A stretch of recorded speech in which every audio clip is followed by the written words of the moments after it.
Hello，大家好，我是 Dave Liu。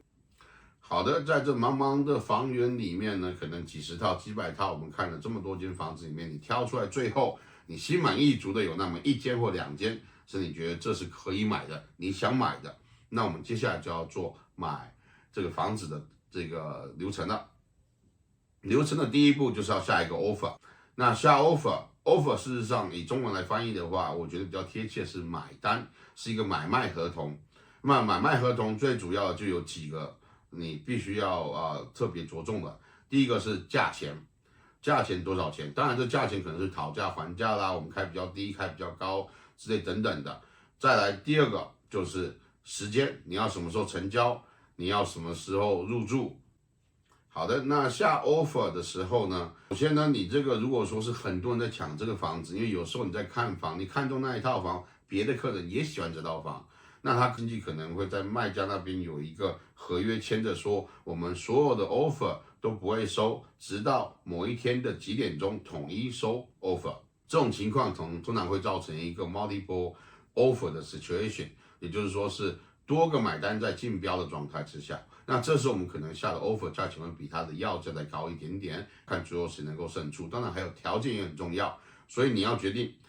这个 offer 它是有条件还是无条件的。无条件的意思就是说，你只要价钱跟时间谈对了，我们就可以买。有条件就是说，我们这些条件一旦卖家同意买家的这些条件的时候，而买家去完成这些条件的时候，通常是1周的条件解除期，或者是10天的条件解除期。那这条件解除期结束了，那你决定心满意足想买了，那我们就付定金就可以买。那条件来说，一般比较常见的就是要看你是哪一种房屋种类啦，不同房屋种类下的条件会比较不太一样，稍微有些不太一样。那可能我们之后再另外开一集，再细细的去说这个条件。那现在我们先着重在这流程上面。所以我们刚才说了，第一个就是先找到我介绍你一些房屋贷款人员，或你自己有认识一些房屋贷款人员，那让他们去做一个 pre-approval， 知道你可以借多少钱，利率。接下来就是我们带你去看房，找房源，找到你心满意足的房子，接下来我们就下 offer 了。那下了 offer， 一旦你被接受这个 offer 之后，如果是有条件，它可能是有一段时间，像我刚才说1周到10天的时间。这1周到10天的时间，你可以把你的条件都去满足。比如说常见的条件有这些条件，比如说是 PDS 就是一份这个正式的文件，是由卖家去回答这个房子呢，它里面有没有一些问题，比如它有没有地下水、污水处理，有没有电，这个电是城市电，然后这个水有没有水，这个水是地下水还是城市水，这些等等这一些的，然后他自己所知的这房子有没有问题，这一个 PDS， 然后 title 就是说去证明说这个卖家就是这个地契上面所显示的屋主，所以你是有合法性的。然后再来就是我刚才说，如果你是买一些社区性质，比如说 townhouse 或者是 condo， 就公寓或联排屋的话，那你可能还有这个 depreciation report 折旧报表，你要看这个过去已经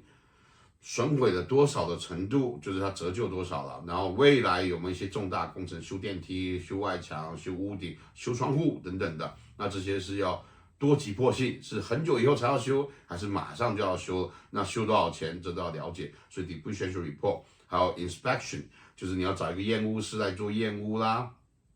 验屋确定这房子一切都正常的功能，没有太大的损坏，那你可以居住的。如果是像 townhouse 这一种的物业的话，可能我们还必须要看它的这个 strata document， 它的物业文件，确定它这每2个月、每1个月开的会议，还有这每一年开的年度大会里面，它会有一些蛛丝马迹嘛，比如说某某某户又怎么啦，然后某某某户又怎么啦，我们要修了什么，我们要做什么，我们现在正在做什么，这些也是要看的一个很重要的东西。那当然，你可能还会有贷款条件，对吧？我要借到多少钱，我才会买这个房子。那这贷款条件，那当然自然就跟随而来，就是银行会要求你做估价师来估价，对吧？所以你这个条件大概就是有这几项，这些都是主要一般常见的条件在里面的。当您的这些条件都满足了，可能1周之后、3天之后或多少天之后，你满足这些条件之后，就达到了这个条件解除日了。条件解除日呢，你就是 subject removal 要付一个定金。通常这定金可能是3%、5%，可能7%，但定金越多，代表你诚意越足够。通常在很多人在竞标一个房子的情况之下的时候，你的定金可能会写多一点，让他觉得你是比较有诚意的。但一般来说，正常的都是5%左右。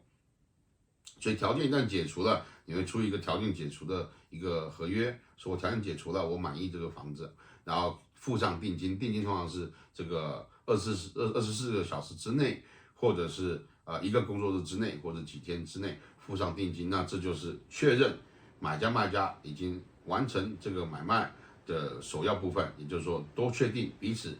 会买卖的这个状况了。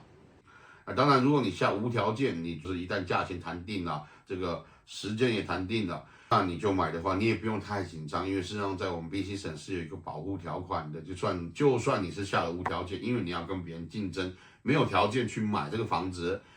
有3天的这一个保护期，也就是这3天之内你还是可以反悔，就算你是无条件。3天内还是可以反悔，说我不买了，因为什么什么原因。当然，它是有一个小小的罚款，这罚款实际上也不多啊，所以这个也不用太担心。希望是没有任何的纠纷啦，因为你一旦下了无条件或有条件，就是你要有诚意的去完成这一个买卖，不然你这个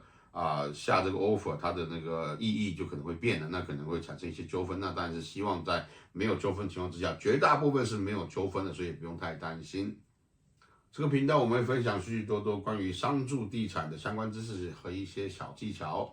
那如果你喜欢这个频道的话，请不要吝啬按赞、分享、订阅，打开你的小铃铛，这样就不会错过任何一集精彩的内容啦。谢谢。